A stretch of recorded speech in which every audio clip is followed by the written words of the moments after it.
Hello. Hola, friends. It's been a minute since not for you, but for us. Honestly, though, I feel like we just recorded. I know. I was like, I blinked and I was like, oh no, we have 2 weeks left to record these episodes and I've written none of them. Yeah. Like, literally just finished the last episode. What time is it? Okay, so about 4 hours ago. Yeah. See, I didn't do that this time. I finished it yesterday and then almost immediately got the worst migraine of my life. And like, you know how, and I'm still feeling it today, like, you know how whenever you get a migraine, like the next day you feel like, hangover. Yeah, it feels like you're hungover without the hangover. Yeah. It's weird. I felt weird all day. I'm just freaking tired today.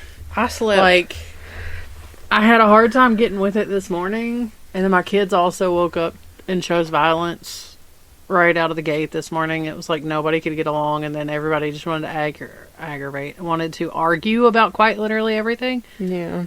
The smallest of things. And so it was a whole morning, and then once I got going with work, finally like got focused in and got going, I was good. I've been listening to Christmas music all day. I have a whole Christmas playlist, but I don't know that I've listened to it but once. I found like a really good one on Spotify. A new song did come out today. You'll never guess who it was by. Lana Del Rey. Oh. She did a cover of Country Roads. Oh, yeah. It was so good. It's so good. I like it. But no, I found this like it's like a New York Christmas playlist on Ooh, Spotify. that sounds fun. Oh, it is fun. I like it. And then I also found like an EDM Christmas playlist, and I'm here for it. I was having so much fun with it today. That sounds awful. I was like bouncing up and down in my chair while working. It was fantastic. Hey, whatever gets you through the day. It was fantastic. I clocked out of work. I wrote the last episode. I got up and took a shower, and then I did a little bit of Christmas shopping online, and then I did dishes and got dinner prepped for me to cook. And then sat down for a few minutes, cooked dinner, sat down and ate, and then now I'm like... I don't know. I started like kind of getting a headache again at like 3:30ish and took a Excedrin, and like it worked. I don't have a headache now, but the caffeine in it just makes me so tired. That's how you know you got... I crashed. That's how you know you have ADHD. I literally like went to pee at work. And like I don't know why the toilet paper's situated where it is, but it's like right next to your head, and I literally just laid my head on it. I was like, this is nice.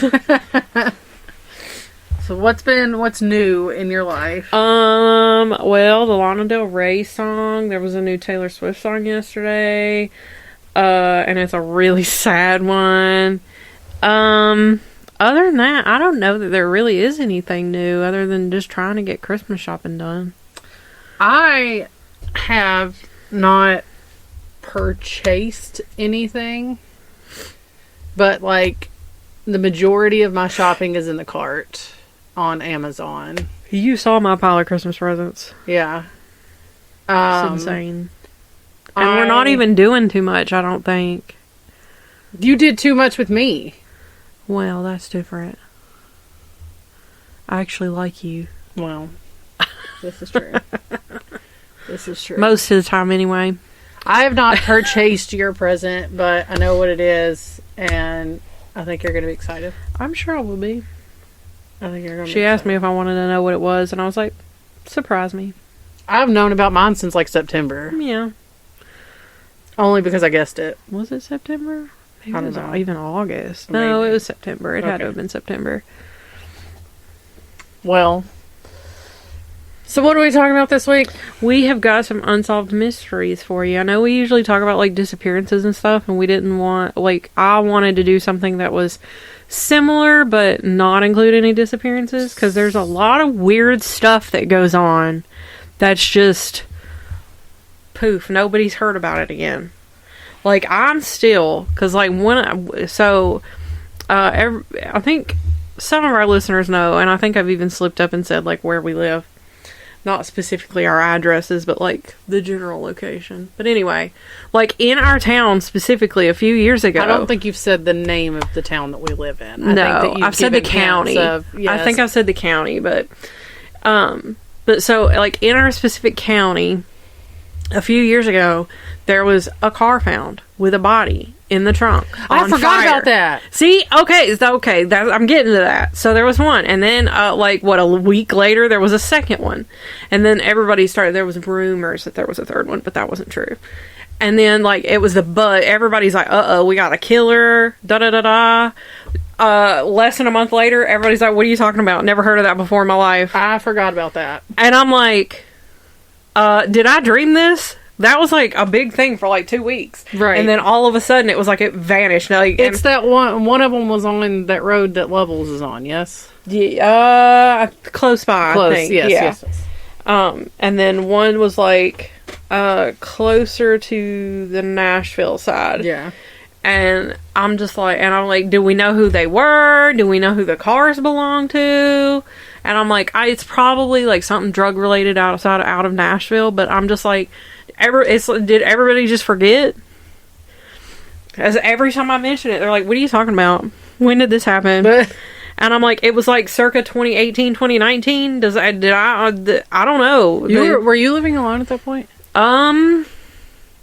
No, I don't think so, but I was very close to living alone. I don't know. I'd have to try and find an article. I feel like you were because we were concerned.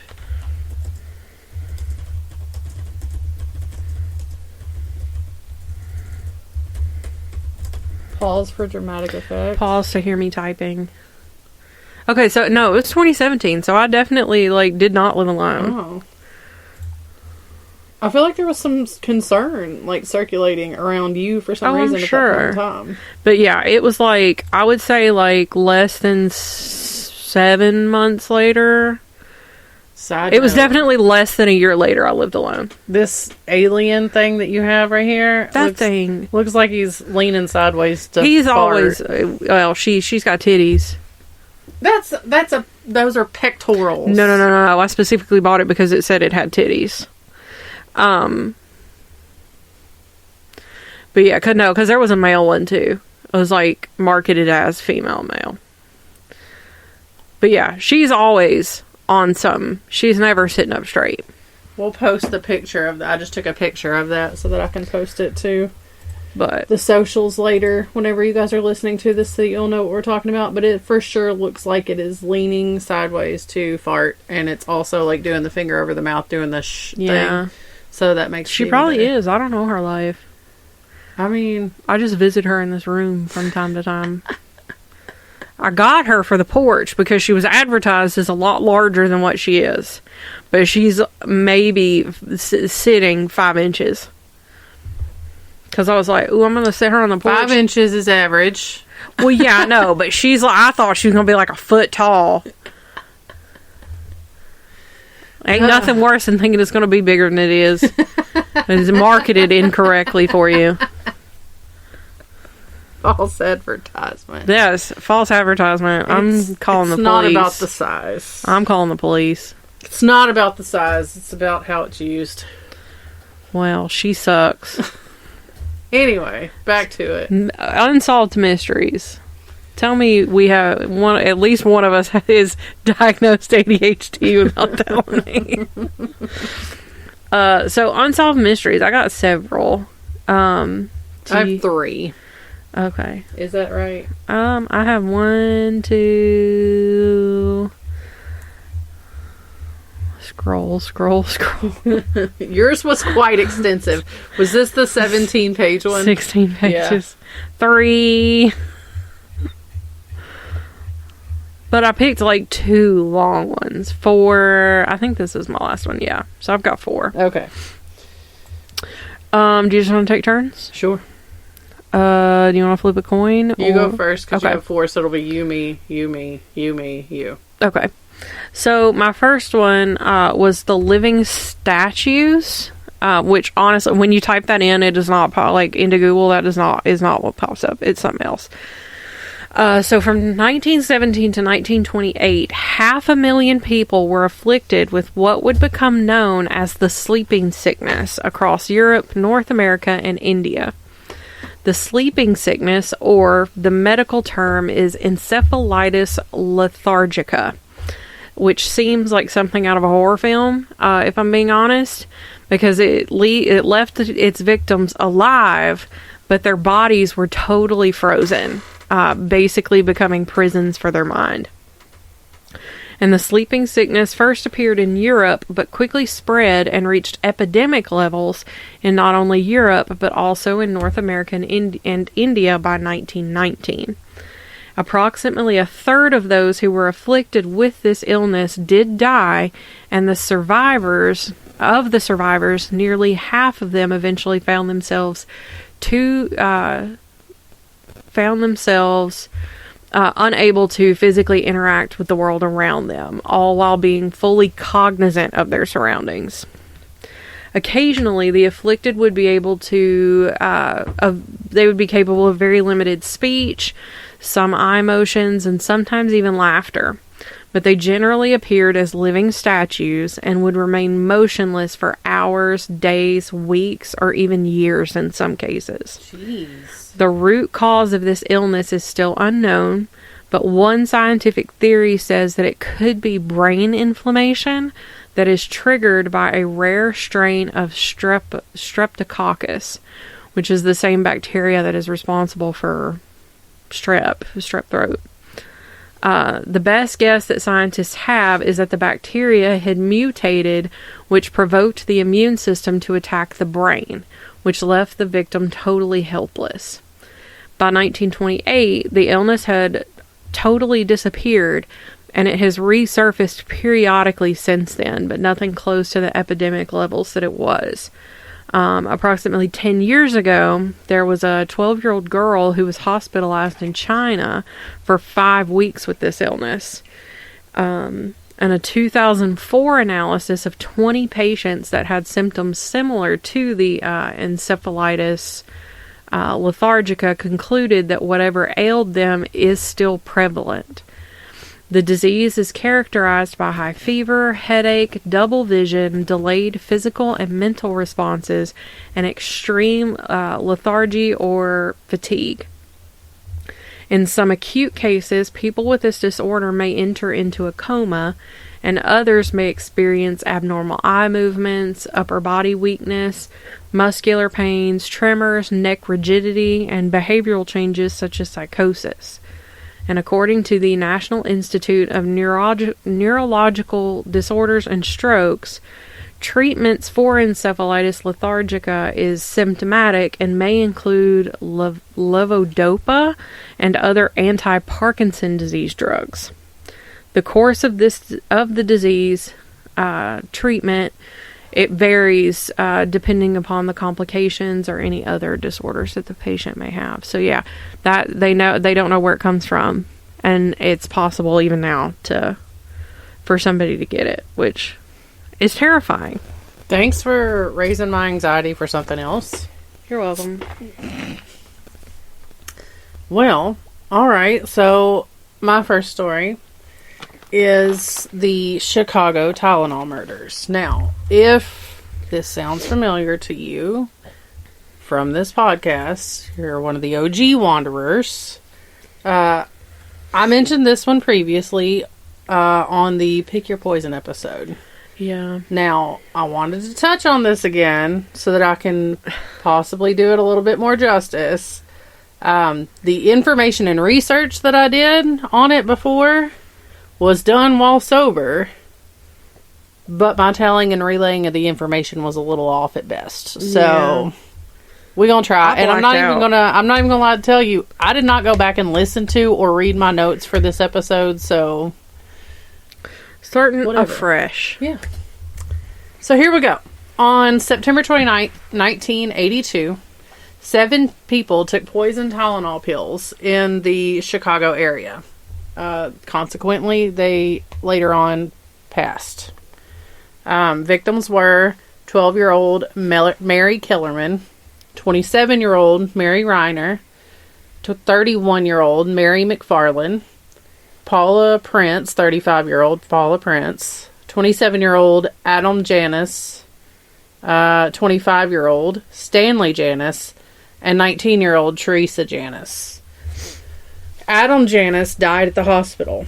When the family gathered to mourn, Stanley and his wife Teresa had taken a Tylenol and later on that day also died. This case is what allowed investigators to connect the dots. Nick Pichos, an investigator in the case, compared the Tylenol bottle used by the Janises to the bottle used by Mary Kellerman and found a very important similarity. They shared the same control number of M like Mary, C like Charlie, 2880. I also read that the bottles had come from different factories, therefore the tampering happened at the store level. So, you know, because you would think if it was at the factory, they would have all come from the same one. Yeah. Pichos noticed that both bottles smelled like almonds. According to Deputy Medical Examiner Edmund Donahue, cyanide is known to smell like bitter almonds. If this is taken in large amounts, it can cause seizures, cardiac arrest, and respiratory failure. When blood test results came back from all of the victims, it was shown that they'd each taken a dose that was 100 to 1,000 times the lethal amount. No bueno. Donahue spoke with an attorney from Johnson & Johnson, the parent company of Tylenol, and let them know that the bottles were intentionally poisoned with potassium cyanide. The manufacturer immediately recalled over 31 million bottles and warnings were issued. They stopped their production and cut all advertisements and advised the public to not take any medication that contained acetaminophen. Yep, that word. They offered to replace the recalled bottles and offered a $100,000 reward for any information on the person or persons responsible. This ultimately cost the company over $100 million. I can imagine, because that's a lot of bottles of Tylenol to recall. This is what led to the invention of safety seals that we see on medicine bottles today, as well as in the ass. Right, as well as making tampering with the medications a federal crime. After this, Tylenol also moved more toward a solid tablet instead of a capsule. As investigations began, Johnson & Johnson began receiving letters from James William Lewis, claiming to be the person who tampered with the capsules. He demanded $1 million to stop. That's bold. Police did not see a way that his claims could be accurate, as he and his wife were living in New York at the time and had no ties to Chicago whatsoever. However, Lewis was arrested for extortion and served a 13-year sentence in prison, in addition to multi-year sentences for unrelated crimes. There were other suspects, but police were never able to make any credible ties to charge anyone. Public interest was renewed after the 25th anniversary, and police received several new tips. In 2009, police went back and did another search of Lewis's home and obtained DNA samples from him for analysis. I can't read my own stuff here. There was no substantial evidence, and to this day, no suspect has ever been charged or convicted for the poisonings. Shit. That one dude, though, that's like the definition of, like, mess about, right. Find out. Yeah. Well, I had read somewhere, too, that his wife was working for Johnson & Johnson at the time. Mm-hmm. And so, really and honestly, like, she'd been treated like shit. And I mean, that's not shocking. Well, he was trying to help her out in the long run. But instead, he really just, like, jumped the boat and screwed himself over. Yeah. Because now he's a felon. Yeah. All right. My next one is quite long, so let's buckle in. It's really exciting. I had a good time, like, researching this one. And it's got so many twists and turns. It's like a, what do you call that? An M. Night Shyamalama Ding Dong movie.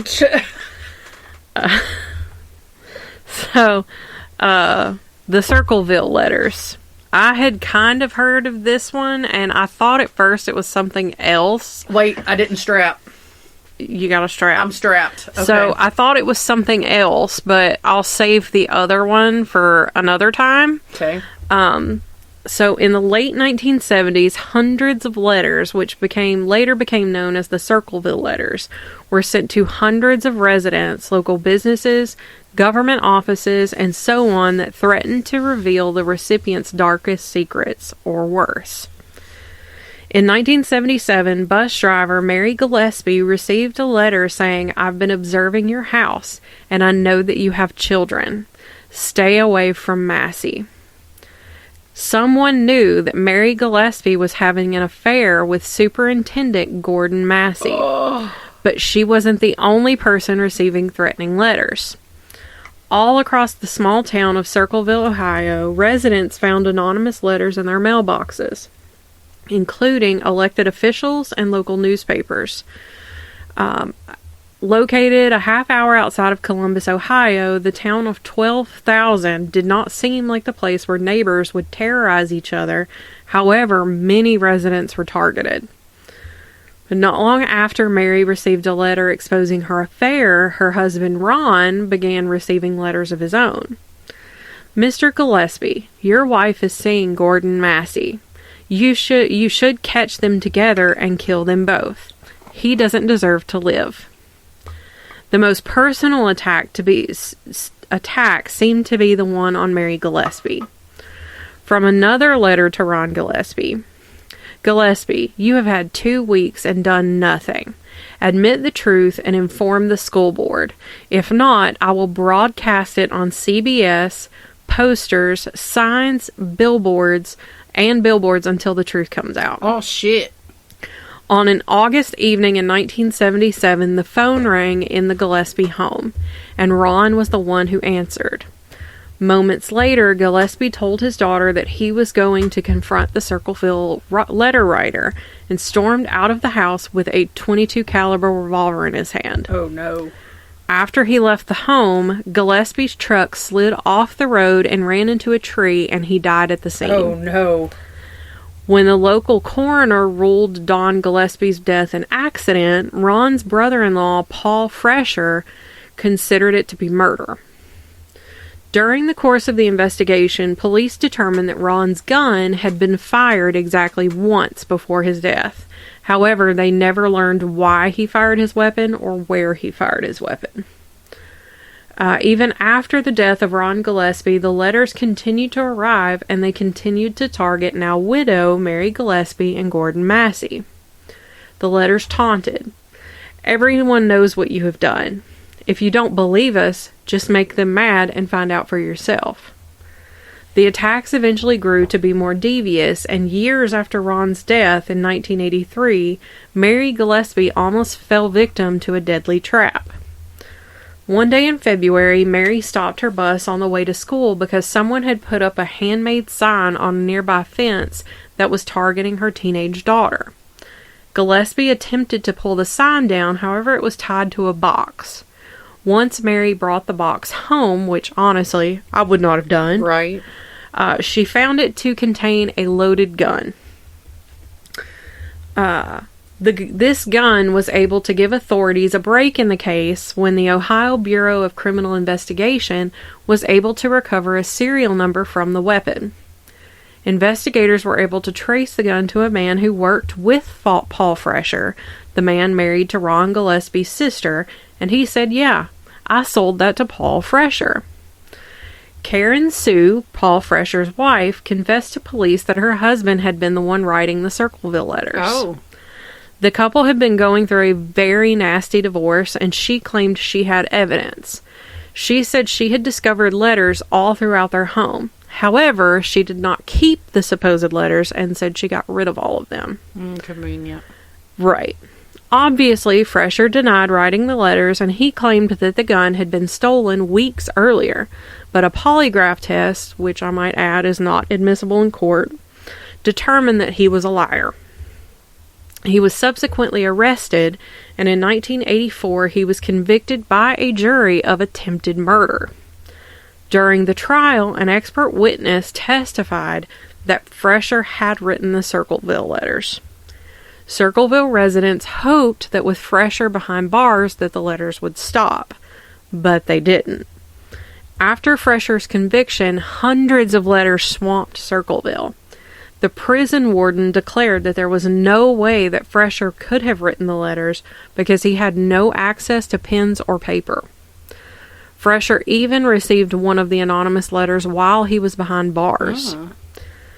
The question asked by Fresher's attorney to the jury during his trial was, who hated Paul enough to try and get him into trouble? If you read the divorce decree, who stands to profit financially if Paul is convicted and goes to prison? During the divorce, Karen Sue lost her home, custody of the couple's daughters, and was living in a trailer on Mary Gillespie's property. If Paul was out of the picture, she would get everything. When the letters continued to arrive, suspicion then centered around Karen Sue. She was the one who reported him to the police, after all. Did she and her boyfriend, who matches a witness description from the booby trap crime scene, set up her husband, Paul Fresher? 10 years went by, and the Circleville letters mystery only grew. And in December of 1993, Unsolved Mysteries came to Circleville to investigate, and the show also received an anonymous letter. Forget Circleville, Ohio. If you come to Ohio, you El Sickos will pay. And it was signed the Circleville Writer. Paul Fresher begged the show to take a deeper look into what was going on. I'd really like to see someone really look at this case, on the letters, reopen the letter part of it, and get in and find out who wrote the letters. In 1994, Paul Fresher was released from prison on parole, and the letters mysteriously stopped arriving in Circleville mailboxes. Paul Fresher went to his grave swearing that he was not the one that had written the letters, but a recent forensic examination revealed some similarities between his handwriting and the anonymous letters. But decades after the final letters were received, the identity of the writer has never truly been proven, and the local sheriff's office has closed the case, so it may never actually be solved. Now, I thought I was done with this story right there. And then I skimmed over a couple of articles just to make sure I didn't miss any details. And one was from CBS News Online. And I found a few pieces that were left out or were different from some of the other sources. So this information comes from an interview on the Whatever Remains podcast that is hosted by Marie Mayhew. And I kind of listened to it a little bit, but I plan to listen to it in full later. She interviewed a private investigator and investigative journalist, Martin Yant, who was hired to investigate the wrongful conviction of Paul Fresher. According to Mayhew, there was an ongoing investigation and homes were being watched and phones were being tapped. Investigators even tried to work with the USPS to check the mail, but the letters continued to arrive. Contrary to other sources, on the day that Ron Gillespie died, Mary had left him and their children at home while she drove to Florida with her sister-in-law. Ron had apparently told Mary that he knew who the writer of the letters was and that he was going to take care of the problem while she was away in Florida. But as we know, Ron died in that car accident and it was ruled an accident. Martin Yant said, although a number of people told me that he was not a heavy drinker, he had almost twice the legal limit of alcohol in his blood. Also suspicious, under Ron's body, police found the .22 caliber revolver. When Martin Yant began investigating the letters in the 90s, he found a very important detail that investigators did not follow up on. So there was another bus driver who had driven by the area where the booby trap was found approximately 20 minutes before Mary did. This bus driver said she saw a man standing behind an El Camino, and that man turned away from her and acted like he was using the bathroom, so she wasn't able to get a good look at him. But what she did describe, he didn't match any descriptions of Paul Fresher. She said that the man was very large and had sandy-colored hair. Paul was not large, and he had dark hair. But Karen Sue was dating a man who was very large and had sandy-colored hair, and her brother allegedly owned an El Camino. Pam Stanton is a woman who was very close to Paul Fresher, and she called him Uncle Paul. She said that when Unsolved Mysteries came to town, that Karen Sue was not happy about it, or that she was also not happy that Stanton agreed to be interviewed. And Stanton said that she got a phone call telling her that it would not be in her best interest to go. She said that Karen Sue did not participate in the program, but she kept track of every person who did. She went on to say that Karen Sue would sit in her car on the other side of the intersection and would take photos of everybody going in and out for interviews. This doesn't necessarily prove any wrongdoing, and Karen Sue has never been a person of interest by the police, but it just seems really sus to me. After his release from prison, Paul Fresher was very hurt that people still thought he was the letter writer, and he was hurt by what it did to his family. There had been a very uncivil war going on between Paul and Karen Sue for years, and even their two daughters were divided over their father, and their son Mark was caught right in the middle. Pam Stanton said that Mark was very loyal to his mother, but that he also loved his father. But with Karen Sue, it was either to be her son or his father's son. And ultimately, Mark chose his mother and did not speak with his father for the entire duration of his prison sentence, and he would not explain why. According to Martin Yant, Fresher believed that his own son was the one responsible for the booby trap. He also interviewed one man who said that Fresher told him that he thought it was Mark before the booby trap was even placed, but that he primarily kept this suspicion to himself. Just before sunrise on September 11th, 2002, in Portsmouth, Ohio, the body of a man was found floating in the Scioto River. The body was identified as Mark Fresher, and it was clear that he had shot himself. His mother, Karen Sue, told police later that her son had suffered from depression for years. One of the FBI's former star profilers, Mary Ellen O'Toole, agreed to examine the letters for the show 48 Hours. She said, whoever the writer is, they're flying under the radar screen. Coming across as very normal, and people would not suspect them. O'Toole believes that it was one solitary author and not a team of authors, as has also been speculated.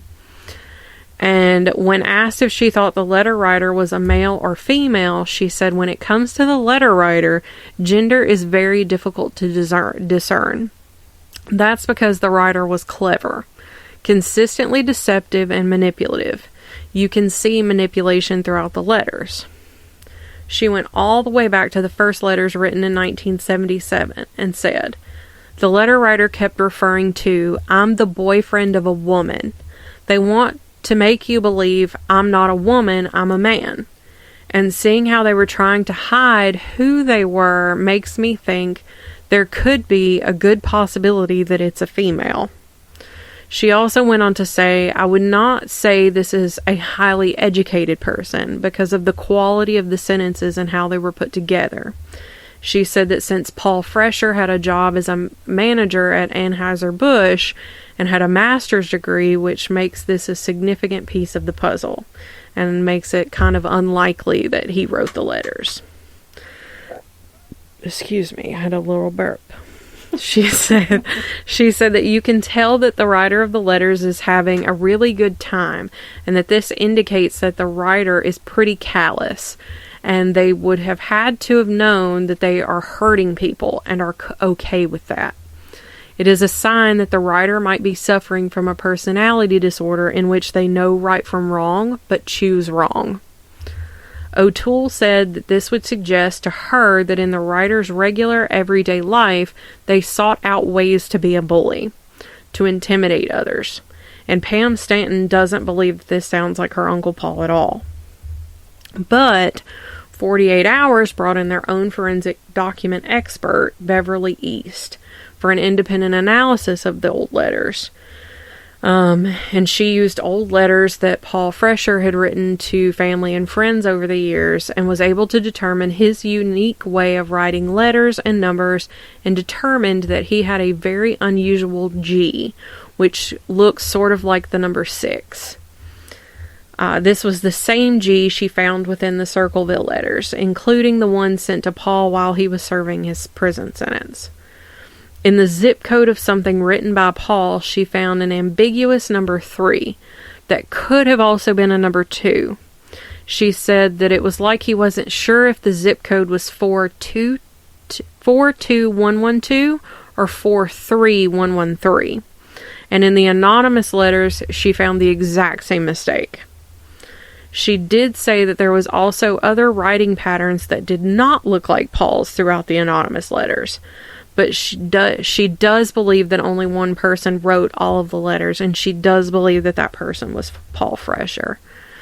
Mary Mayhew, the podcaster, studied thousands of pages of the case file and made a discovery that supports Beverly's findings.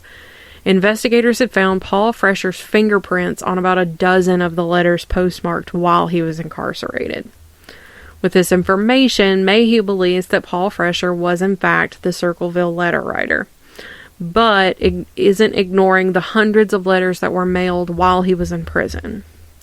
It could be that someone else was writing the letters, or that maybe he mass-produced letters, and when he went to prison, he had someone else sending them.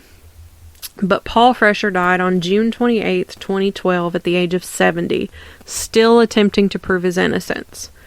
When interviewed 36 years prior, Paul said, "When I'm dead and in my grave, people are going to believe I'm sending those letters. And unfortunately, we may never know if he or someone else was writing those letters." Well. See? Twists and turns. Yeah. All right, then. That was so good. I'm proud of you for that. Thank you. I need a drink. Alright, so my next one is a little bit more of a pop culture type thing. You guys probably know more about it than I do. I've never been a big fan. But I know some of you are. I covered briefly, and probably left out a ton, the mysterious death of Tupac. Mm-hmm. Tupac was going on about his life on September 7th of 1996. He was leaving the MGM Grand Casino in Vegas after attending a Mike Tyson boxing match with the CEO of Death Row Records, Suge Knight, when he and his bodyguards got into a fight with a Compton-based Southside Crips gang member, Orlando Anderson, in the lobby of the MGM. After the fight, Tupac and Knight left in Knight's car with Tupac's entourage following in cars behind them. While the car was stopped at the intersection of Flamingo and Koval, a white Cadillac pulled up to the passenger side of Knight's car and fired a gun. Tupac was hit 4 times and Knight was grazed in the head with a bullet fragment. According to a statement made in 2014 by retired Las Vegas Police Department Sergeant Chris Carroll, he was the first officer to arrive on scene. He opened the door to the car and Tupac fell out covered in blood. Carroll asked him, "Who shot you?" To which Tupac only took a deep breath and responded with a few choice bad words and then slipped into unconsciousness. He was then transported to UMC and placed on life support. On September 13th, 1996, just a short 6 days after being shot, he died at the age of 25. There was never any arrest made in the connection to the murder until now, and we'll get on to that. Police also failed to follow up with, is it Yaqui Gaddafi? Gaddafi. I'm not hip with it. Who was a member of Tupac's entourage, who claimed to be able to identify the assailant. He was... Oh, it scrolled down too far. He was murdered 2 short months later. Oh. Now, if you follow this story at all, you may know that back in September of this year, Dwayne Davis was arrested and charged, as prosecutors say he is the one that ordered the hit on Tupac. However, I've also heard that it was someone else. Yeah, I've heard that he claims that Diddy ordered the hit, but I don't know. I'm not trying to get Diddy on my side, on my bad side. Right. I'm not trying to get on his bad side.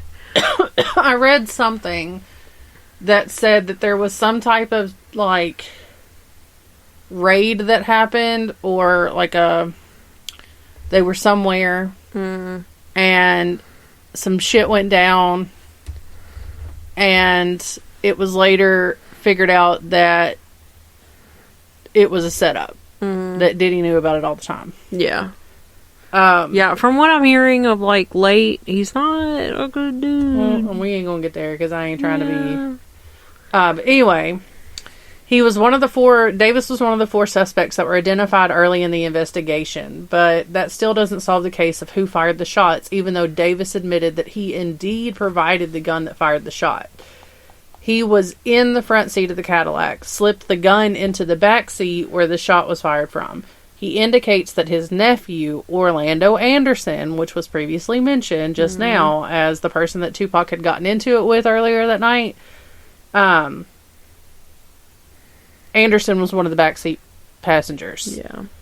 There's still no definite story out there that names exactly who the actual gunman was, but there are several theories that are out there circulating, like we were just talking about, that makes this an even harder case to crack. Yeah.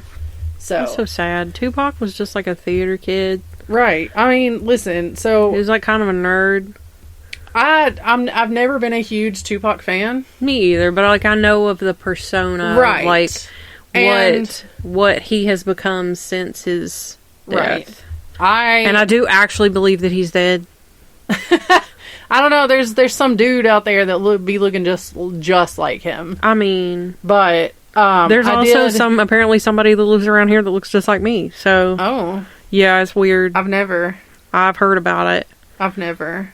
Yeah. Well, when I was choosing pictures for us to post to the socials the day that this comes out, there was one particular picture that I wanted to be posted for sure of Tupac, because it is my absolute favorite picture of him ever, because he's gorgeous. Oh yeah. He's just absolutely gorgeous. Like, this picture is just the most gorgeous picture of him ever. But funny story about Tupac. TJ has an aunt that loves Tupac. Yeah. Always, like, that's her favorite, okay? Mm-hmm. They had me convinced for the longest that she has a tattoo on her stomach that says Thug Life. She doesn't, does she? I've never seen it. She's never offered to show me. Can you imagine? Which one is it? Nighthawk's mom. Oh. It would make... I mean, if any of them had one, it would be her. I was going to say, I could see it. But if you've never seen it... I've never seen it. She's never offered to show me. She just does that whole, you don't know if I do or not. I'd wait till she falls asleep on the couch. She come like, you ain't even ever met her. Let me look in your clothes. She might be tiny, but I'm scared to death of that woman. She whooped me. I guess, yeah. You got a point. She's kind of scary. Yeah.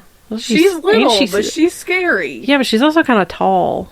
Like, I mean, yeah, but... I mean, I was going to say she's taller than me, but that really didn't take much. But, like, she little in circumference. She little. How she birthed 3 of the children that she birthed.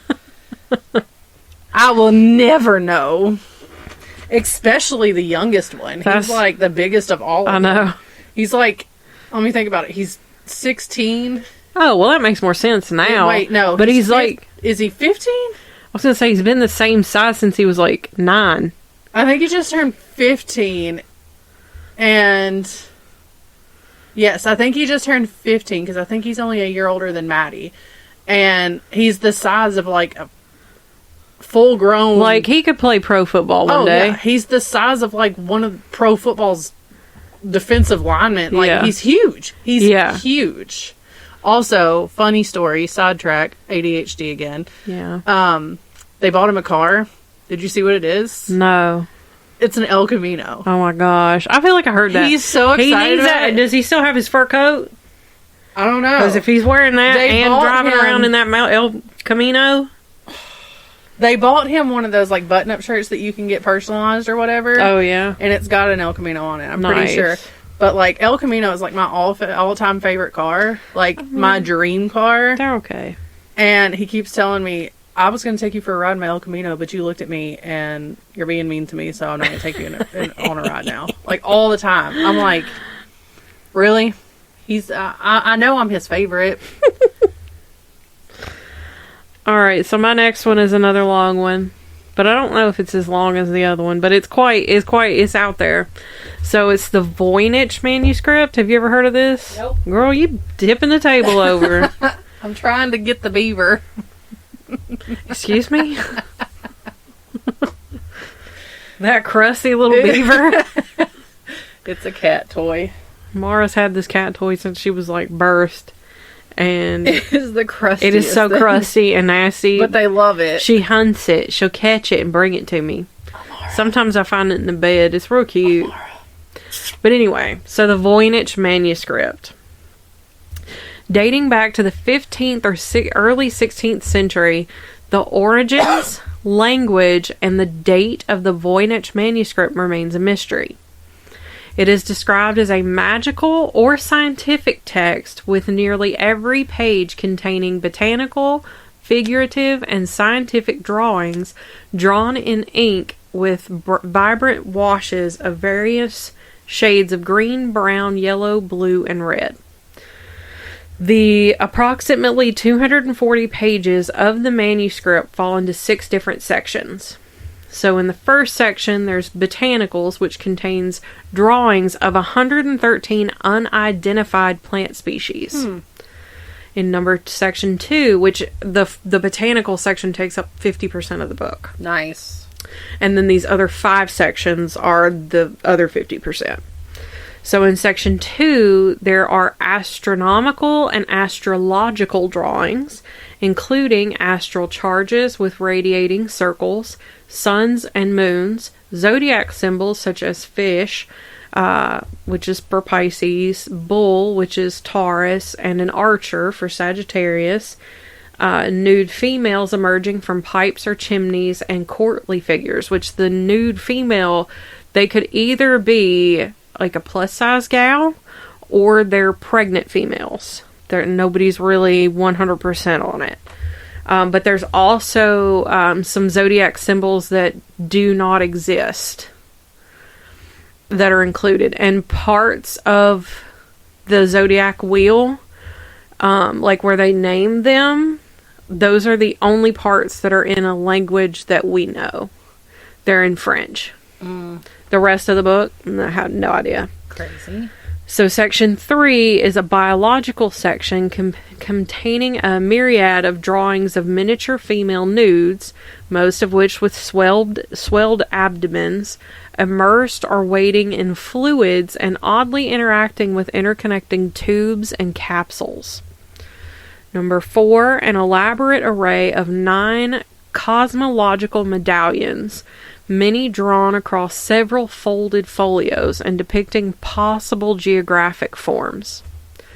Section 5 is pharmaceutical drawings of over 100 different species of medicinal herbs and roots, portrayed with jars or vessels in red, blue, or green. And then the last section are some continuous pages of text, possibly recipes, with star-like flowers marking each entry in the margins. Some of the other things that we know for sure about the manuscript is that is she over there just tossing that damn beaver around to herself? She's done pushing it under the door, and Willow's on the other side of the door, smacking back, poking her nose under the table or under the door. So some of the other things that we know for sure about the manuscript is that it was made from at least 14 full cow skins, and the ink used throughout the book may have included what was called vitriol, which was made up of oak gall nuts, egg, fruit peels, and wine. I don't know what oak gall nuts are, but I have no idea. I didn't look into it. Also, the manuscript's current cover is the Renaissance equivalent of a paperback book, and this may have been added later to disguise the manuscript. But where did this manuscript come from? Even though nearly everything about this manuscript has been debated over time, including its owners, there does seem to be a track record of potential owners. The first person who was said to have owned the manuscript was Holy Roman Emperor Rudolph II, who was allegedly so intrigued by it that he was willing to spend 600 ducats, which is around 90 grand in USD today's money. Dang. From its previous owner, whose name is unknown. According to the radiocarbon dating of the manuscript, by this point in history, it was almost 2 centuries old at the time that the Holy Roman Emperor purchased it. Rudolph was known to be a devotee of unusual things. He collected dwarves, which seems a little problematic. Wait a minute. Yep. He collected dwarves and stocked an entire regiment in his army with giants. He also had a fixation on alchemy and the occult, which made Prague, under his rule, a center for both mystical and proto-scientific inquiry.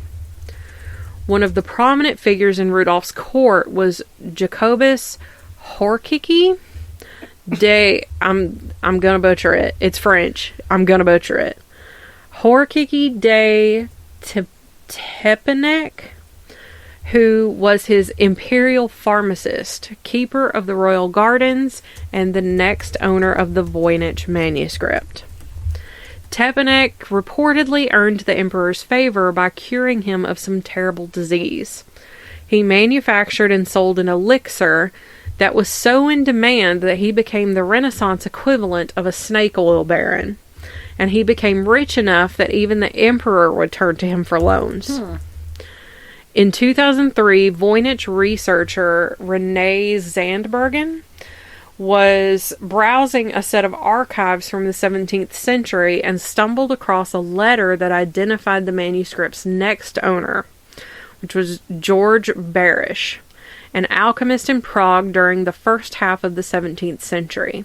He spent nearly 20 years attempting to decipher the manuscript. Desperate for a solution, the alchemist had sent a few sample pages to the cryptanalytic celebrity of the day, a Jesuit polymath in Rome named Athanasius Kircher, the same man who famously and incorrectly claimed to have decoded the hieroglyphics of ancient Egypt. The manuscript intrigued Kircher, and he attempted to convince Barish to part with it, but Barish refused. Instead, it fell into the hands of a friend of Barish, Marcy, who inherited the manuscript upon Barish's death, and he passed on the rest of the manuscript to the Jesuit scholar. Marcy himself was a well-known scientist at the time and served as a physician to the Holy Roman Emperor, despite being labeled a heretic for his speculations about the science of conception and the development of the human embryo. In the letter that accompanied the Voynich manuscript, Marcy describes his late friend's obsession with cracking the code. To its deciphering, he devoted unflagging toil, as is apparent from attempts of his which I send you herewith, and he relinquished hope only with his life. It is unknown whether the Jesuit scholar was able to make any progress deciphering the manuscript, and after it made it to Rome, the manuscript was hidden in Jesuit holdings for nearly 3 centuries. It is likely that the Church's suppression of the Jesuits, during the Church's suppression of the Jesuits, that the manuscript was transferred to the personal library of the head of the order, Peter Beck's, in order to shield it from confiscation. We know this because Beck's Ex Libris adorned the book when it was purchased by Wilfrid Voynich in 1912. And Voynich was a Polish rare book collector and the namesake of the manuscript. The now namesake of the manuscript. There are many rumors as to how Voynich became interested in acquiring rare books, but whatever the reason, he really took to his work and excelled at it. In a 1921 lecture on the manuscript, Voynich described a buying trip to a place that he vaguely described as an ancient castle in southern Europe, which was later identified as the Villa Madragon, outside of Rome. It was here that Voynich stumbled upon the cipher manuscript and immediately recognized the significance of the book. Upon reading the letter that was enclosed by Marcy, Voynich became convinced that the book was the work of the brilliant 13th century Franciscan friar and Englishman Roger Bacon. He believed that if he could prove Bacon's ownership, that he would fetch a high price for the work at auction, and Voynich enlisted William Newbold to attempt to decipher it. The acquisition of this book failed to make Voynich rich, but for over 100 years, the text still makes headlines and challenges researchers in many fields, including linguistics, botany, and machine learning. In 1921, William Newbold, a philosopher at the University of Pennsylvania with an interest in cryptography, claimed that it was a scientific treatise written by a 13th century friar. He believed that each letter was actually a collection of minuscule symbols that were only readable under proper magnification. But this would have to mean that the microscope was invented centuries before we originally thought it was. After Newbold's death, John Manley, who was an American literature professor as well as a codebreaker, disproved Newbold's theory and showed that his methods were arbitrary and scientifically unreliable. William and Elizabeth Friedman, who were two founding figures in modern cipher breaking, continued to apply codebreaker techniques to the manuscript. They did study other texts and were recruited to crack messages during both World Wars, but at the closing days of World War II, the couple gathered a group of experts awaiting demobilization, and together they devoted an enormous amount of time to deciphering the Voynich manuscript. After spending nearly 3 decades attempting to decipher it, William Friedman declared that cracking the manuscript's code was impossible. He impishly concealed his theory about the work in an anagrammed footnote that he appended to an unrelated paper where he asserted that the Voynich manuscript was an example of a constructed language, albeit dating from before such languages were first created in the Western world. So like a constructed language would be something like in the Lord of the Rings, there is a language created. I'm not well versed on Lord of the Rings, but there is a language that was created by Tolkien within that book series, and that would be considered a constructed language. It takes bits from other languages to create a new language. And since the book was acquired by Beinecke, Rare Book and Manuscript Library at Yale University, and is now called the Beinecke MS-408, it is now available online by Yale, and it now has a different means of deciphering attempts with internet crowdsourcing. There is an extensive online community that has grown around the manuscript, and they have blogs, and even some of them have email newsletters. It's a lot. The types of people in this group they range from amateur and professional. Some of them have art history degrees. Some are computer programmers. Some are well versed in linguistics, theoretical physicists, carpenters, which I don't know what that has to do with this, and disabled veterans. And which I can understand that. It gives them something to, if they have an expertise in something. And they all swap theories and observations about the manuscript. But there is one theory that may be the most plausible of all of them, and that the whole thing was made up by some man or woman in the 15th century, and there is absolutely nothing there to solve. I like it. And it's also possible that Voynich faked the manuscript. but he would have had to track down 120 sheets of blank 600-year-old vellum in anticipation of the invention of radiocarbon dating, which did not exist until 1912, or it did not exist in 1912.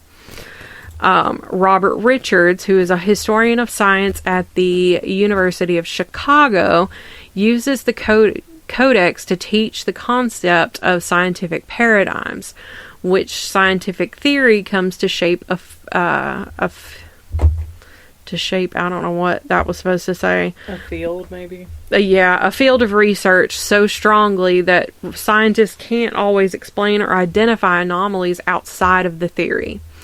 And Richards likens the text to the language used by the aliens landing on Earth in the 2016 film Arrival.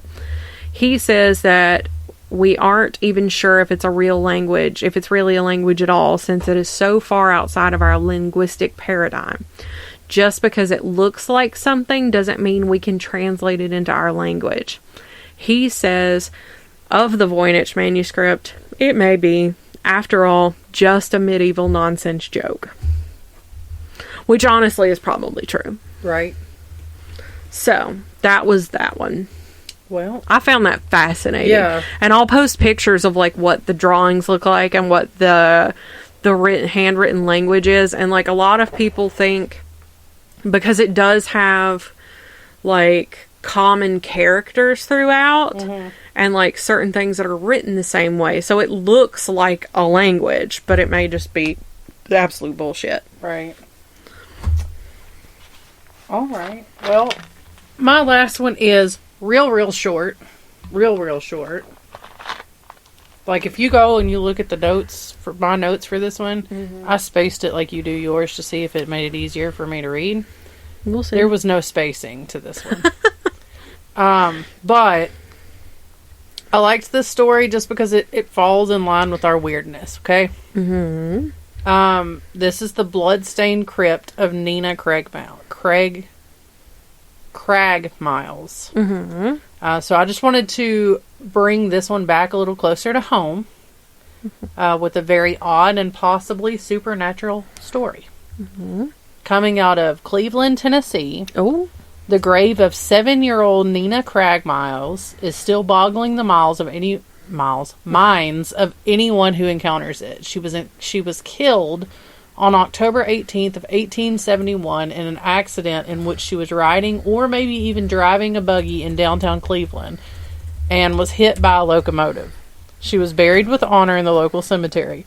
But almost immediately after she was buried, it appeared that bloodstains showed on the whitewashed marble. The community was, of course, horrified and scrubbed it clean, only for it to return every time. And the bloodstains still remain and are very visible today. So I know that's only a like 2.5 hour drive. Road trip? Mayhaps. So my last one's also kind of short. It's like maybe a page in total. So I was already familiar with this one. I feel like I was too. The Sauter children. In West Virginia on Christmas Eve night of 1945, the home of George and Jenny Sauter and their 10 children burned to the ground. 10 freaking kids. 10 children. Afterward, it was discovered that only 5 of the 10 Sauter children were still alive and accounted for. But what happened to the other 5 children?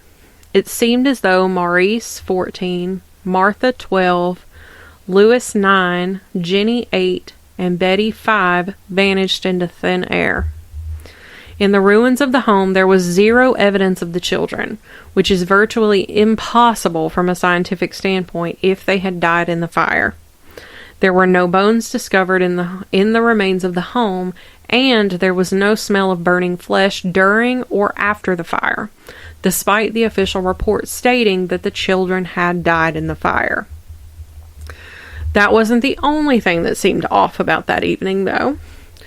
George, the father, claimed to have tried to save the children that he believed were still trapped inside the home by using his coal truck. However, the coal truck was inoperable. It didn't run. The phone lines to the home were found to have all been cut. And there was a woman who claimed to have seen all 5 missing children peering from a passing car while the fire was in progress. And another woman at the Charleston Hotel had seen the children's photos in the newspaper and said that she had seen 4 of the 5 children a week after the fire. She said the children were accompanied by 2 women and 2 men, all of the Italian extraction. I tried to talk to the children in a friendly manner, but the men appeared hostile and wouldn't allow it. The Sauter family, who were Italian immigrants, theorized that the children had been kidnapped and perhaps it was an attempt to extort money or to coerce George into joining the local mafia, or even a retaliation to George's outspoken criticism of Mussolini and Italy's fascist government. From the 1950s, when the child disappeared, until the death of Jenny Sauter, the mother, in the late 1980s, the Sauter family maintained a billboard on State Route 16 with pictures of the 5 missing children with a reward offer for information. There was a photo received in 1967 that was allegedly of Lewis at age 31 in another state. And for all intents and purposes, it looked just like Lewis, but grown up. The last known surviving Sauter child, Sylvia, still does not believe that her siblings perished in that fire. Would it be crazy to, like, be these kids and know that you were taken and then, like, now you're, like, a whole ass adult and then, like, you've never... Or they probably don't remember it. How old were they? The oldest was 14. I bet that one would remember it. Maybe. But, like, maybe Lewis, Jenny, and Betty, they were all under the ages of 9. I mean, I don't know. I feel like 8 and 9 would probably remember it. 5, maybe not. But like, it just depends on what kind of situation they were put in. Also, it was right because it was probably traumatic, and therefore, your brain kind of shuts off. Yeah, and you don't. And they're young, so their brains totally rewire. Right. But like, you've lived the entirety of your life not knowing who your family actually is. Yeah, and like here you are just living your adult life, and just. And there's also no telling what they were told either. This is true. Because they could have been told, oh, your mom and dad died, and we're here to take you to the orphanage or whatever. So crazy. But, so crazy. Well, they either died, or maybe they've got like grandkids and great grandkids running around here or running around West Virginia, and that's crazy to think. Or another country. Maybe they went back to Italy. If it was an Italian immigrant situation, right? They could have trekked it on back to Italy with them, but surely they would have been. Somebody would have noticed, right? But well, so I got the nonprofit.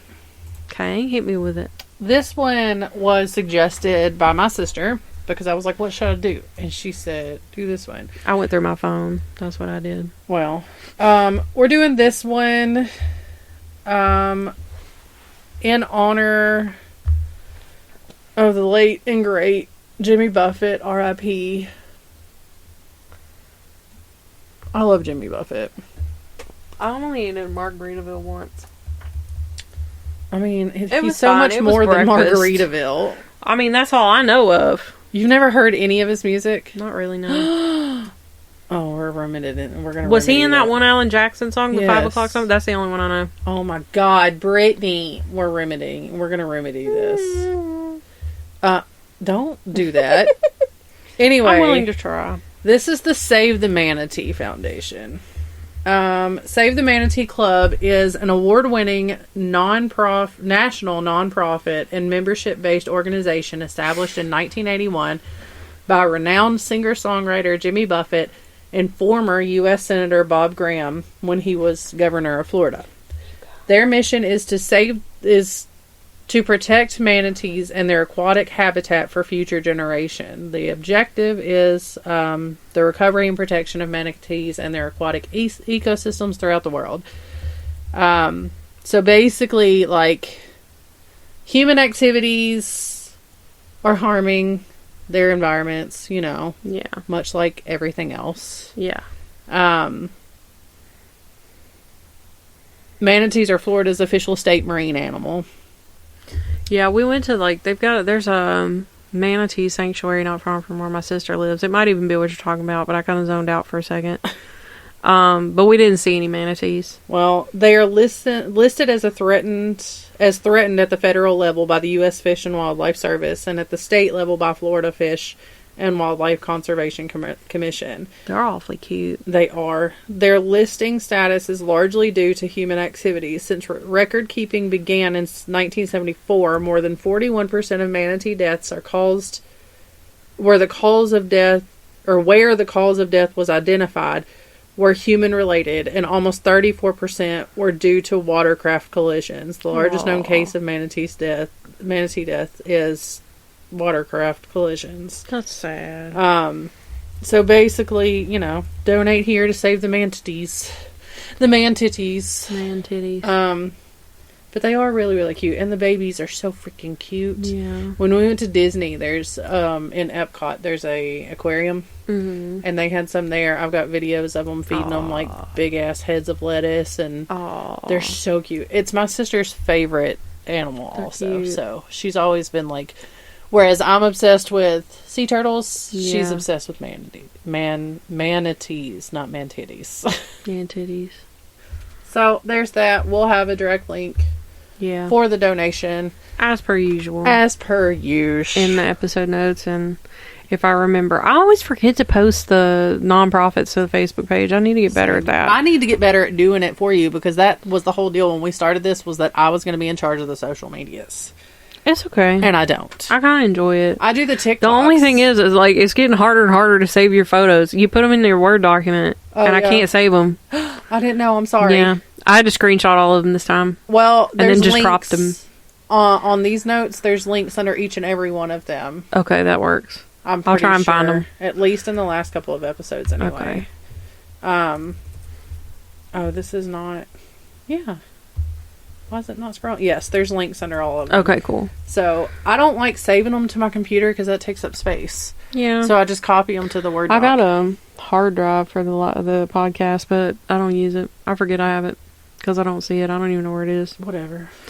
Anyway, well, you know what I thought about while we were recording? No. Was that when we were talking about what's new, we didn't say anything about our newest. Oh, yeah, we got tattoos. We did get tattoos. We're scannable. You can scan us now, and it works. Scannable, and it does work. And I keep getting paranoid about it, because I'll scan it every once in a while. Like, oh, yeah, it still works. The artist that did it, her name is Merby. She's so cute. She is so cute. She was so nice. I liked her because, like, a lot of times you'll go to a tattoo shop, and if you don't know that artist personally, it's like you're both just sitting in silence while you get tattooed. Weird. But she actually conversated. Yeah. And she was a good time. She was funny. Yeah, she was asking us about the podcast. She thought we were together. Yeah, she thought we were a couple. That is literally the first and only time that we have ever I can been asked see that. why she got confused about it, because it was the way we were talking about Maddie. This is true. And I was like, yeah, I can see where you got that impression. She said, wait, are y'all, like, she kind of looked at me and leaned over, and she was like, are y'all together? Like, are y'all moms? And I was like, no. Absolutely not. Like, we're just, like, best friends of, like, 20 years. And, that's Aunt Brittany. Like, she's helped raise Maddie. So, but no, she was I've been there sweet. Since day one. If you're in the Middle Tennessee area, look her up on the Instagram. I'm pretty sure we tagged her. Yeah, and the shop is Electric Luna Tattoo in Clarksville, Tennessee. It's a cute little shop. It is cute. It's nice. And everybody in there was nice. Yeah, they were. But yeah, it was a really cool experience. She scanned, so like she printed out what we wanted. Yeah. And then she scanned it. Yeah. And then she put it on a stencil. And then she scanned it. Yeah. And then she put the stencil on her arm. And then she scanned it. And then she did the tattoo. And she scanned it. And the whole time I'm sitting there thinking, like, she could really mess our world up and do, like, the Rickroll thing. And which, then, honestly, like, I would have thought was hilarious. Yeah. But, she didn't. I'm glad she didn't do that. Thank you. I appreciate you. So, if you're now a listener, if you're now a wanderer, welcome. We appreciate you. Maybe someday we can do like a history of tattoos episode and get some input from her. Yeah. She said that she's always wanted to start her own podcast. So yeah, it's surprisingly easy. It is surprisingly easy. That's why everybody does it. This is true.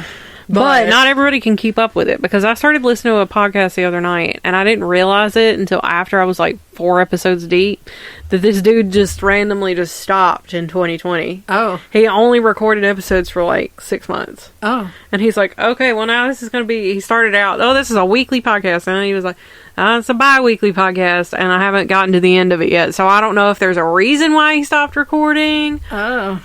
Well, so it'll be a surprise.